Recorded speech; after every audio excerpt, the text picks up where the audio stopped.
Next frock అండి. So next frock వచ్చేసి మంచి సాఫ్ట్ చందేరీలో ఉన్నటువంటి ఫ్రాక్ అనమాట. ఫ్రంట్ యోక్ పార్ట్ వచ్చేసి ఈ విధంగా వర్క్ వస్తుంది అండ్ 3/4 హ్యాండ్స్, 3/4 హ్యాండ్స్ వస్తాయి. ఇది వచ్చేసి ఒరిజినల్ మిర్రర్ అండి, ఇక్కడ కనిపించేది మీకు ఒరిజినల్ మిర్రర్ వస్తుంది. సో క్లాత్ బెల్ట్ అనేది ఇచ్చారు. సో టాప్ అయితే మనకి ఈ విధంగా ఉంటుంది. మంచి colour combination, famous colour combination అండి, అందరికీ గుర్తుంది కదా. దీంట్లో అయితే చాలా అంటే చాలా పీసెస్ సేల్ చేసాము. మళ్ళీ చాలా డేస్ తర్వాత అయితే రీస్టాక్ అయిపోయింది. సో చూసి కొంచెం ఫాస్ట్గా ఆర్డర్ చేయండి. ఫ్రాక్ అయితే సాఫ్ట్ చందేరీలో ఉంటుంది. సో ఈ విధంగా మనకి ఫ్రాక్ సాఫ్ట్ చందేరీలో వస్తుంది. సో ఫేమస్ కలర్ కాంబినేషన్ కూడా చాలా సేల్ చేసాం మనం. మళ్ళీ చాలా రోజుల తర్వాత, ఆల్మోస్ట్ 1.5 year అయిపోయింది.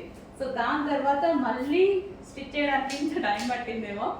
సో మంచి కలర్ కాంబినేషన్లో వచ్చింది, కొంచెం ఫాస్ట్గా ఆర్డర్ ప్లేస్ చేయండి.